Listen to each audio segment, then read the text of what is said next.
मंत्री जी, सभी सलाहकार आ चुके हैं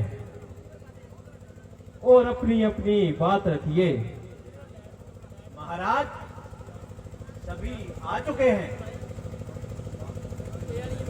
और अपनी अपनी बात रखने के लिए उत्सुक हैं। महाराज,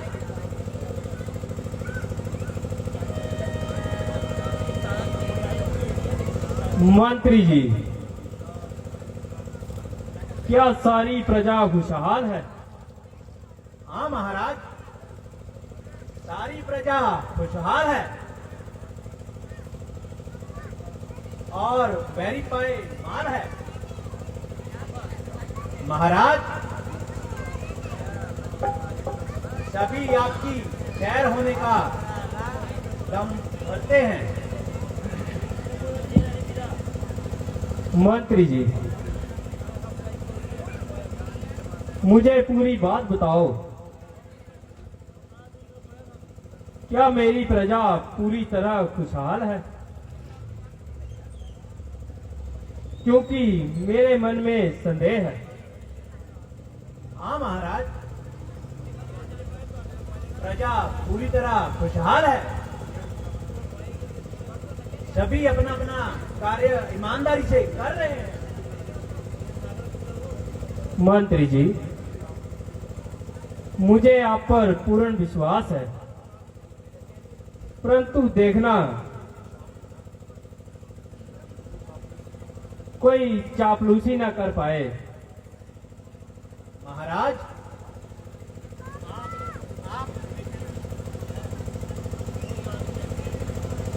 महाराज, आप निश्चिंत रहिए, कोई चापलूसी नहीं कर रहा। मंत्री जी, कल रात से मेरा मन बहुत ही व्याकुल है। अनोखा सपना देखा। महाराज, आपने सपने में क्या देखा है? मंत्री जी, अनोखा सपना देखा।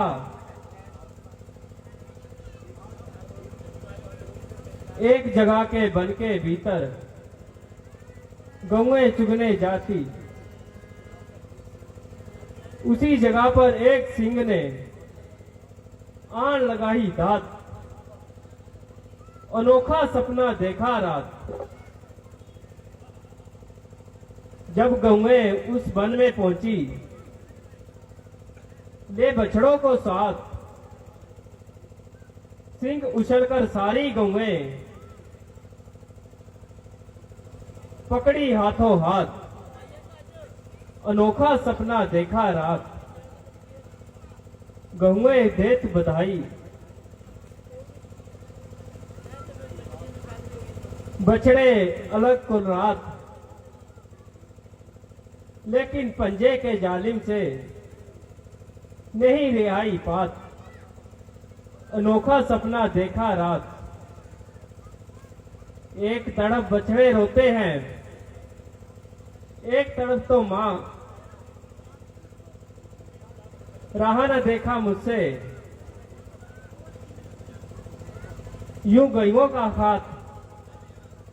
अनोखा सपना देखा रात। चला छुड़ाने समझ के उनको, दुखिया और अनाथ। खुड़ गई उसी वक्त आंख मेरी और हो गई प्रभात। अनोखा सपना देखा रात। मंत्री जी, जब से मैंने ये सपना देखा है,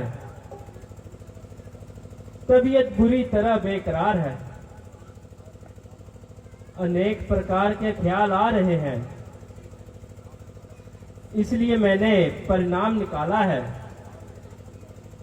कि दाल में तो कुछ तो काला है। मालूम होता है कि राज्य के प्रबंध में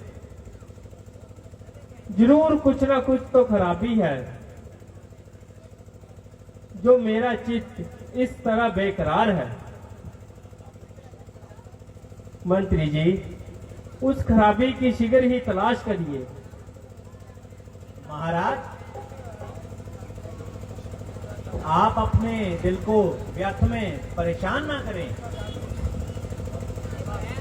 और छोटी सी बात के लिए इतनी खींचतान ना करें। यदि सारा संसार सपनों की बातों को मानता तो क्या हो जाता। इन बेबुनियादी ख्यालों को अपने दिल से निकाल दीजिए और अपने आप को संभालिए महाराज।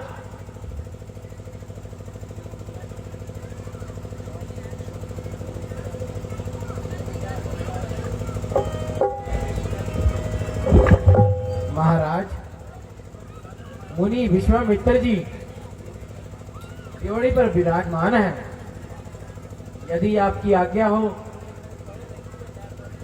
तो मैं उन्हें अंदर ले आऊं। क्या कहा? मुनि विश्वामित्र जी? जाओ, जल्दी जाओ और उन्हें आदर से दरबार में लेकर आओ।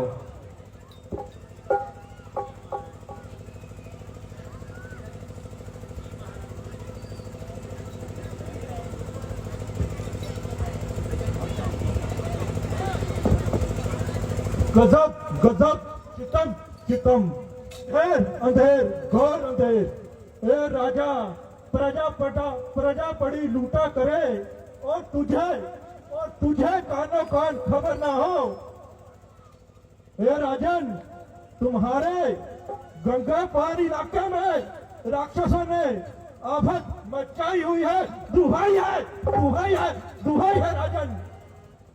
क्या तुझे पता है राजन, जो भी यात्री उस जन से जाता है उसे बुरी तरह लूटकर उसका वध कर दिया जाता है।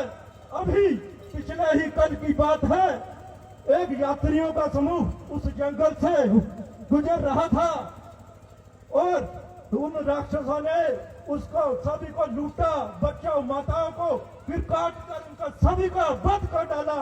हे राजन, दुहाई है। हे राजन, सारा इलाका मारीच के दुखों से, मारीच से बहुत परेशान है। रुमीच और सबाहु के दुख से बहुत परेशान है। राजन, अभी भी वक्त है, संभालो। मुनिवर प्रणाम। मुनिवर, मैं इसलिए कहता था कि मेरा दिल इतना क्यों बेकरार है। कल रात से ही मेरे मन में बहुत ही बुरे ख्याल आ रहे हैं। मुनिवर, आइए, आकर अपना पहले आसन ग्रहण करिए।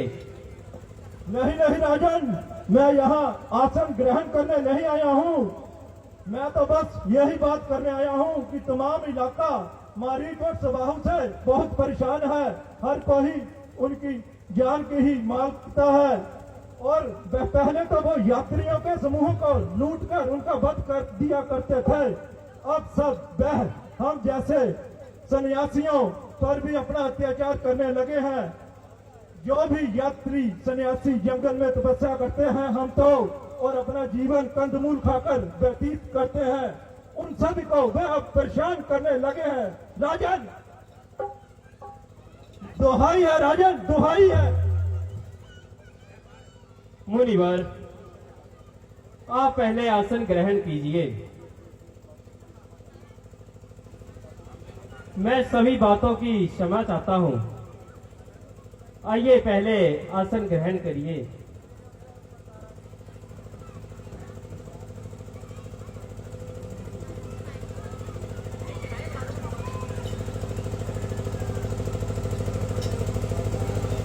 है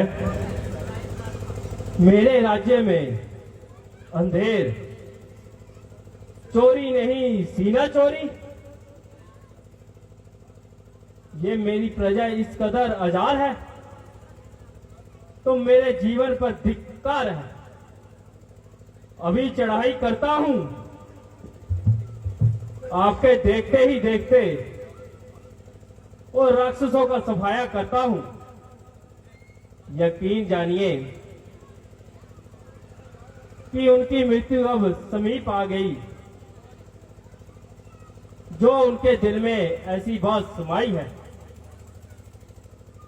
कि अब वो साधु सन्यासियों को भी तंग करने लगे और खामोखा सबके मुंह में आने लगे। जो कल से मेरा दिल उदास था, उसका यही ही कारण था। हे मुनिवर,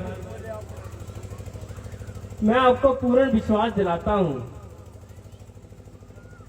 कि अब वह राक्षस जीवित नहीं बचेंगे, बल्कि मंत्री जी,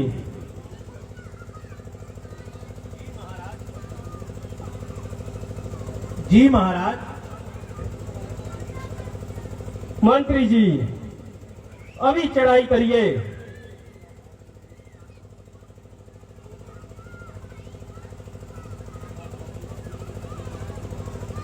क्या आपको अब भी मेरे सपने पर शक है? मंत्री जी, इसी समय सेना तैयार करो और मेरे दूसरी आज्ञा का इंतजार करो। पहले उनका काम तमाम करूंगा और फिर बाद में आराम करूंगा।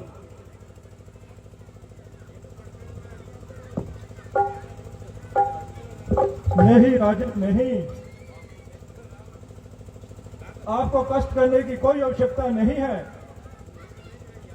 ना ही वहां पे ऐसी खतरनाक सूरत है। आप केवल राम और लक्ष्मण को मेरे साथ भेज दीजिए और उन दोनों का हाथ मेरे हाथों में दे दीजिए। मैं इस अवस्था में आपको कष्ट नहीं देना चाहता राजन, और फौज लश्कर भी अपने साथ नहीं ले जाना चाहता हूं। ईश्वर की कृपा से आपके दोनों कुंवर जवान हैं और सभी प्रकार की विद्याओं का उन्हें पूर्ण ज्ञान भी है। राक्षसों का मलिया मेट करना उनके लिए तो साधारण सी बात है और निश्चय ही उनकी मौत तो राम और लक्ष्मण के हाथों ही है। पहले तो मुझे आशा है कि वह मुकाबले पर आएंगे ही नहीं और अपनी पीठ दिखाकर ही वहां से भाग जाएंगे। यदि वह मुकाबला भी करेंगे तो कुत्तों की मौत अरे जाएंगे। आप दोनों राजकुमारों को मेरे साथ भेजिए और भेजने में कदापि देर ना कीजिए राजन। ईश्वर ने चाहा मैं जल्दी ही उन्हें वापिस ले आऊंगा और आपके वंश और कीर्ति को चार चांद लगाऊंगा। मुनिवर,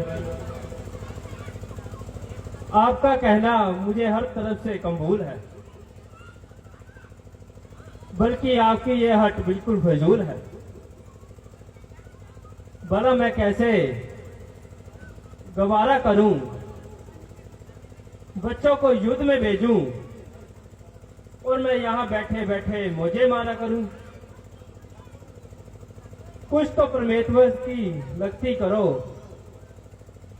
यूं हट तो ना करो। मुनिवर, आप माने या ना माने, किंतु वे जंग के तरीके को क्या जाने, जिसका परिणाम खतरनाक हो सकता है। आप इन तमाम घटनाओं को विचार करके और ऊंच नीच को देख लें। आश्चर्य है राजन कि रघुकुल में ऐसे काय कहां से पैदा हो गए। आप जैसे के पास आने से अच्छा था कि मैं यहां आता ही नहीं और आपके जीवन में आपके जीवन में पुरुषों ने ऋषि मुनियों की सहायता के लिए इनकार नहीं किया और अपनी प्रजा की हमेशा सहायता की है। जुबान का को जुबान के साथ रहा, इसलिए उन परमेश्वर का उनके सिर पर हाथ रहा हमेशा। राजन, क्या रोहिताश हरिश्चंद्र का पुत्र नहीं था? वह भी तो आपके ही कुल का था। बहुत अच्छा, आप आराम कीजिए और मेरा अंतिम प्रणाम लीजिए। ना मुझे आपकी फौज चाहिए, ना ही मुझे आपके पुत्र से साहूकार है।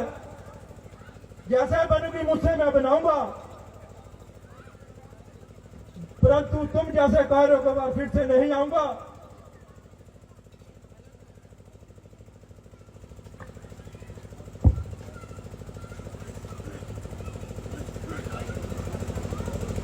क्या करूं, किस कुएं में पड़ूं?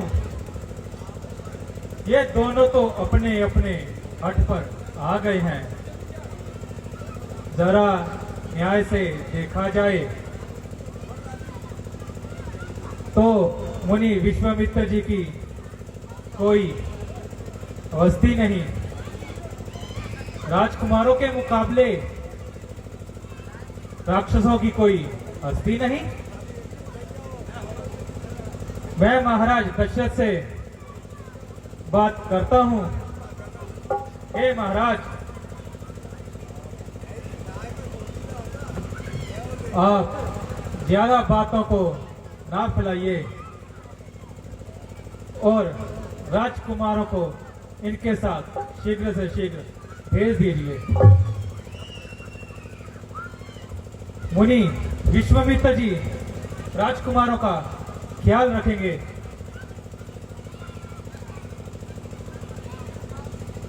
मुनिवर, आप तो उनकी ही तरफदारी करेंगे और उनकी हिमायत का दम भरेंगे। आप तो जानते हैं कि मैं अपने पुत्रों को देखे बिना नहीं रह सकता और उन्हें अपने से दूर कैसे भेजूं और कैसे गवारा करूं और फिर मैं यहां पर बैठूं और अपने पुत्रों को उस हथियारे के पास भेज दूं। खैर, जो कुछ होना है वो होकर ही रहेगा। जाइए मुनिवर, ले जाइए, मगर इतनी मेहरबानी फरमाना कि उनको जल्दी ही वापिस ले आना, क्योंकि मैं उनकी शक्ल देखे बिना मेरा दिल बेकरार रहता है। महाराज, आप बिल्कुल निश्चिंत रहिए, मेरा आशीर्वाद उन दोनों के साथ है। वे दोनों सकुशल ही आपके पास आ जाएंगे।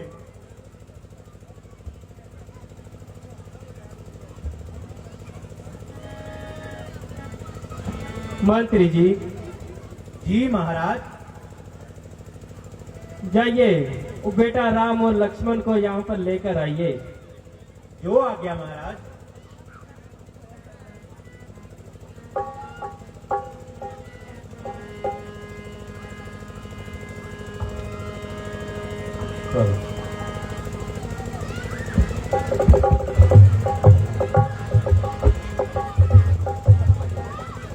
पिताजी प्रणाम। मुनिवर प्रणाम। कहिए पिताश्री,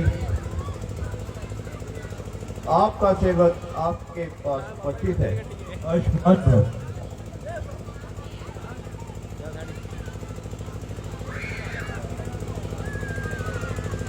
बेटा राम, बेटा लक्ष्मण, इधर आओ।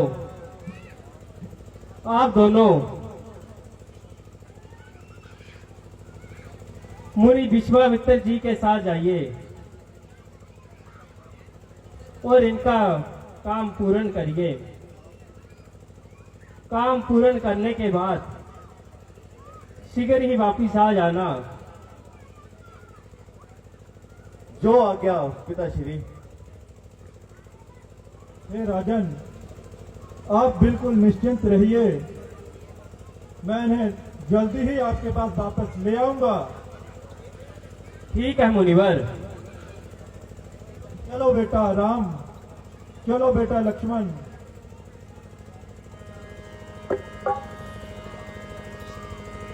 सौंपे भूप ऋषि सुत बहुविधि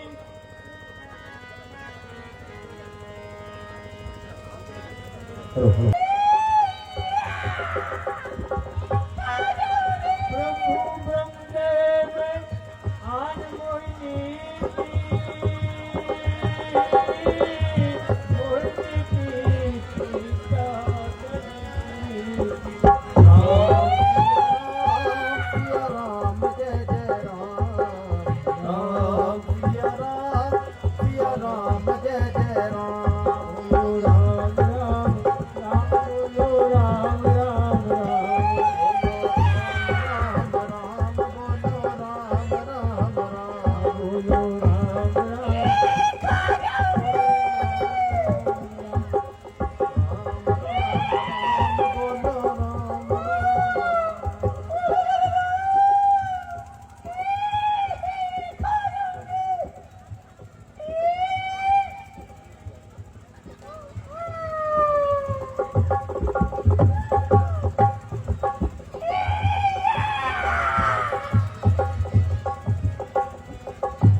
क्या ताड़का का यही मुकाम है? ये ताड़का का ही मुकाम है।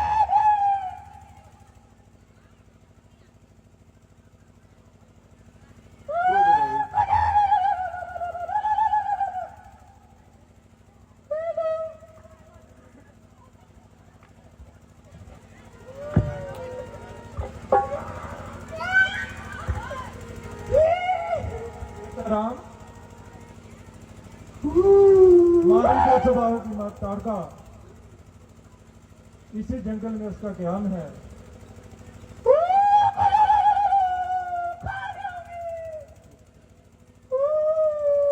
गुरुदेव, क्या वह भी अपने बेटों की तरह जालिम और मक्कार है? हाँ बेटा राम, आला दर्जे की मक्कार है। चलिए गुरुदेव, आगे कदम बढ़ाती। नहीं बेटा राम, पहले इसकी मिट्टी ठिकाने लगाओ। गुरुदेव, स्त्री पर हाथ उठाना क्षत्रिय धर्म के तो बिल्कुल खिलाफ है। राम, ये तुम्हारा व्यर्थ में पश्चाताप है। नहीं बेटा राम, पापी को दंड देना ही इंसाफ है।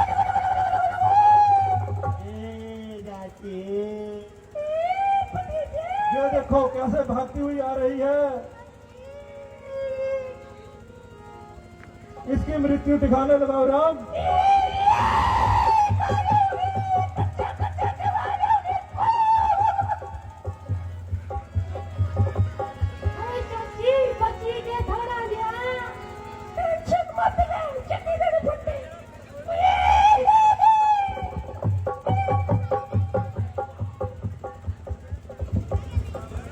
आदमियों की तरह बात कर, अगर हिम्मत है तो दो हाथ कर। आ जाओ।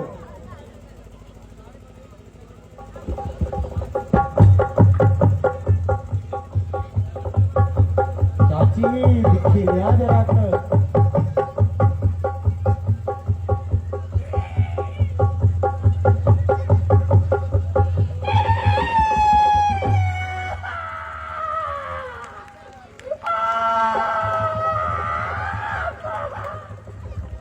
बस एक ही बार में काम तमाम हो गया। अच्छी मैं बोल लिया था ना थोड़ा बची के जाया मरी गई ना। आओ बेटा राम, तुम धन्य हो।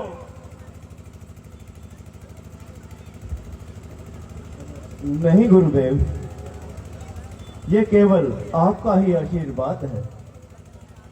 बेटा लक्ष्मण, तुम धन्य हो। तुम्हारा पराक्रम, तुम्हारी पराक्रम को पूरी सृष्टि देख रही है। बेटा, तुमने मुझे प्रसन्न कर दिया है।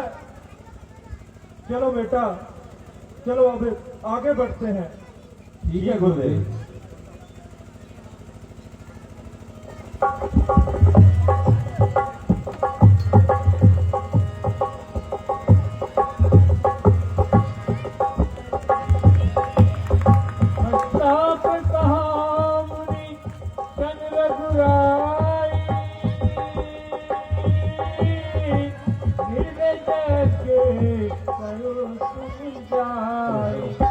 सियावर रामचंद्र, बोलिए सियावर रामचंद्र भगवान की। Hello hello. प्रयास अरब अयान 10 रामला कमेटी को दान करे हैं। आपका हार्दिक अभिनंदन, हार्दिक स्वागत।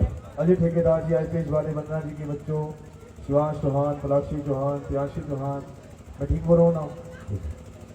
50 रामला कमेटी को दान कर रहे हैं। आपका हार्दिक अभिनंदन, हार्दिक स्वागत है। सक्षम ठाकुर टिंकू आईपीएस वाले 10 रुपए रामला कमेटी को दे रहे हैं। सक्षम जी, आपका हार्दिक अभिनंदन, हार्दिक स्वागत है। हमारी रामला कमेटी की तरफ से दिशांत शुक्ला की ओर से 100 रुपए रामला कमेटी को दान किए जा रहे हैं। आपका भी हार्दिक अभिनंदन, हार्दिक स्वागत है। आगे देखिए लीला का दृश्य, मारीच और स्वभाव किस तरह से अपनी चाची ताड़का के ऊपर विलाप कर रहे हैं। वह दृश्य आप सभी के सामने देखिए। मारीच और स्वभाव,